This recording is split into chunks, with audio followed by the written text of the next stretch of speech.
this is probably one of those things that most people don't pay much attention to when it comes to e-bikes, and that is the horn. This can save you a lot of trouble, especially if you're going at high speed and someone pulls out in front of you. I live downtown,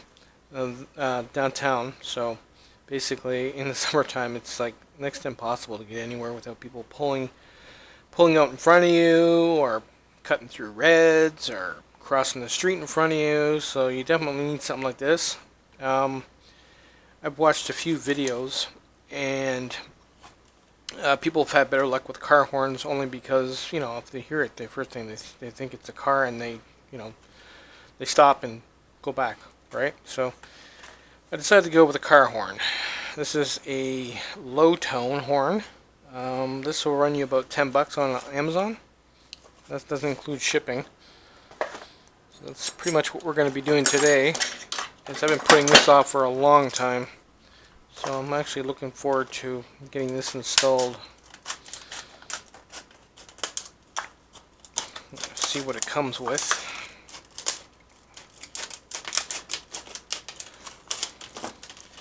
This I'll probably mount underneath the rear rack on the bike. It's solid, that's for sure.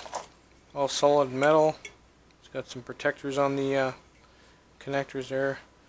That's where you would adjust it there. That's also protected. Some more mounting hardware here. This is the grounding strap and a bolt to mount it, which we might be able to use. Let's give it a quick test and see what it sounds like.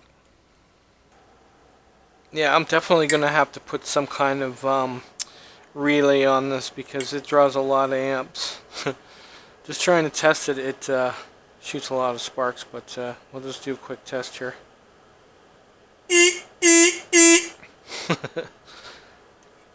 Yeah, so we're going to have to, I'm not going to be able to use the switch that I got on the bike now.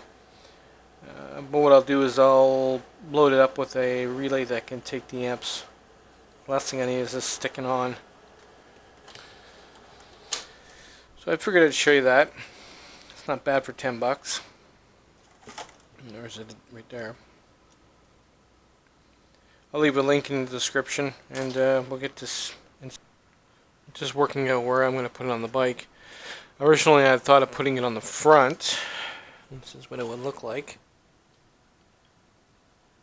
But it's a little big, so I have existing hardware on my rear carrier here that isn't being used. So I figured I bent it, and I'm going to mount it like that. And then it's nice and close to the 12-volt source. I don't use that much thick wire. And then I just have to run a wire down from the switch and a relay, hopefully. Hopefully I don't need a relay, but I'm thinking I do, because the amps this draws is probably just going to fuse the push button switch that I have. The relay can take more abuse. Last thing I need is to get it stuck on. I have to stop and unplug it, so we'll see how that works out. Yeah, I definitely recommend when you're installing this horn to crimp and solder your connections really good. I used a high gauge wire, as you can see, or a low gauge, nice and thick anyway. Basically I got the ground coming to there into the wiring harness. The white lead there, that's my positive, and then I'm going to run the wire down from the switch down to here. It's totally different when it's actually installed on the bike. I think it has to do with when I was holding it and I was touching connector on the back. It was vibrating. That's why it didn't sound right, because this thing is freaking loud. I'll do a quick test here just so you can hear it. But it's pretty loud. Oh, that's loud. That's like I have a car in my living room. So basically the wire that goes up to the handlebars will be running off of this and then going to there. And then we'll see. I'm pretty sure the switch might actually be able to handle this. I'm not a big fan of the bracket that came with it. It's really vibrates quite a bit. Probably end up replacing it with something out of the hardware store that's a little bit more solid, because over time that'll damage the horn. And that includes if it was legitimately installed on a car, that would also damage the horn. So this is way too thin. It shouldn't be vibrating like that. So let's finish hooking it up and test it. Okay, this is a test with my custom switch, which I thought I would need to put a relay on it, basically to keep it from fusing. It can handle the amps pretty good, as you can see. So that works. Let's finish wiring it up. I might, I'm going to see if I have a fuse that I can run in line with it, just in case there is a problem. I'll just pop the fuse. Well, that's about it. I thought I was going to put a fuse in there in case it jams up, and then I can just pull the fuse to shut it up. But then I realized I could just reach back here and pull the wire, so we're good there.